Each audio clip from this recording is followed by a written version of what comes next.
And that's the thing. A lot of people think and would probably listen to you and be like, oh, but she would do that. That's who she is. She's always positive. And everything. That's not true, right? There are a lot of people. I came in here for a while being skeptical of things, and I've been through my own healing journey, not like yours, but just in smaller things in life. And there is that. I don't want to do that. It just sounds silly to me right now. That's not like, stop with this hocus pocus stuff of positivity and everything and just give me the pill to feel good, right? Sometimes you just get worn out and tired. But so I think what is to be brought out is you don't have to be in this wonderful positive state. You're not going to be. I was so depressed. I remember I met you, Casper. I don't even remember what we talked about. Yeah. I was not in a good place. Like, no, you don't have to be happy-go-lucky.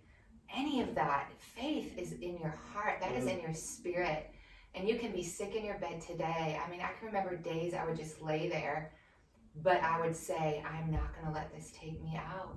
And, as a singer, one of the most beautiful moments, and I know this might touch some people, but other people, they'll find another means of encouragement that relates to them. For me, music has played such a big role in my life, and I can remember on one of the lowest of days, it was the week I found your clinic, right before Kristen called, just low, like, why am I here? Like, asking those kind of questions. Why live if I can't even function? Have my 70-year-old parents take care of me? This is ridiculous, And I never got mad. I did get mad, actually. I think it's okay to get mad. And but I can remember one morning waking up and this song I had written probably a year prior. It was like a lullaby, just a gentle song. You're working all things for my good. And the chorus kept like reverberating. And I didn't really want to sing or do shows. I couldn't do shows during that season. And I couldn't get out of my head. I'm like, well, this. So I pulled up my laptop, I pulled the demo up, and I listened to it. And every single word was written a year prior that I needed to hear on probably the lowest morning where thoughts had never gone where they were going in that moment. And one of the phrases says, every word that you have spoken is my healing when I'm broken. So I'll wait upon you, God, standing here with arms wide open. So to answer your question, Casper, I think you have to have a posture of surrender, and you have to finally say, okay, I can't do this. I gotta let go. I'm gonna surrender to the process. I'm gonna surrender to this journey, as hard as it was to get here. Hotels, Airbnbs, it's not easy. Eating, following the diet. I'm maybe a little perfectionist, so I wanted to make sure I wasn't getting anything that wasn't not organic during my treatments, and like finding those places and making that effort. And it's hard, but long suffering, it does something in you. It fortifies you. For believers, it makes you see a side of God that you never knew. He suffered for us. He took our place. And it's such a beautiful story that you get to enter into as God is writing your beautiful story.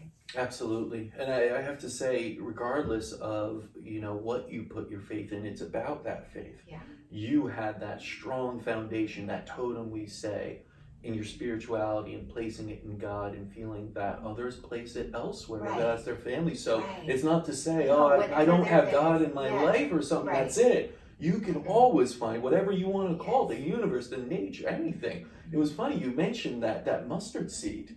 And when we did we put together this program, and we want to bring it back, and I shared it with you, Empowered Healing. Oh, I did it. Loved it. Right. And one of the things that was all about taking all of these patients who have gotten better and trying to find, again, the patterns. What did you do?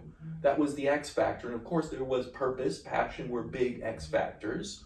But to do that, we actually advised them to find a totem, whether that's a dice or something that's very, and make that if you're having a bad day, reach into your pocket and grab it and bring it back to what you're passionate, and bring it back to what you'll do when you're healed. How will you feel again, right? And so whatever it was, that totem, it could be a bracelet, anything, particular to you. You could even put a little scratch in a dime so it's yours, it, and you reach it out, and you look at it, and you just connect with that. On those worst days when people had those totems, they got through it, where others may have quit and said, I'm not doing this anymore. And there are those days, I love that. There are those days that maybe I did quit a little bit in my heart or in my mind, but I knew not to give up. I knew to keep going. And I love that you said that. So that song is based off, I guess I didn't have a well, I probably had it on my phone and probably read it all the time, but it says, we know in all things God will work it for our good. And I can remember that would be like my little token, like on the days where I felt like I was taking 10 steps backwards. Like, is this healing even working? I've been here for almost 2 months now, and I don't feel better yet. If anything, it's exasperating some symptoms, because the way I understand it, things were trying to come out and detox, and the years of the Lyme trying to get out of my brain. I mean, that was not fun, but I love that. I would go back to, but God, you will work even this for my good. And then talk about purpose, passion. That's how my new album was birthed here, I guess, at your clinic. Amazing. Because I would just keep thinking that phrase, all things are going to work for my good. Like, I don't see it, I don't feel it, I don't know how any of this is going to work. I had no record deal now, I had no job now because I had to take a sabbatical. I was about to sell my condo because I thought it had mold, and some New Yorker investor was like, I want to buy it furnished. I'm like, perfect, take it. You know what I mean? Like, but talk about surrender. Talk about finding that token that you can hold on to. And I had that little glimpse of, okay, there's going to be another album. I think I should call it All Things. I think the song should reflect this healing journey. I think, like, and when that purpose hit, I love that you said that. When I got sight of what I'm called to do again is when my healing really began to take off for the better. That was in March of 2019. No.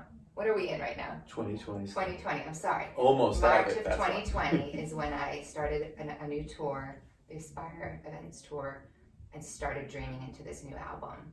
So that would have been 6 months after treatment.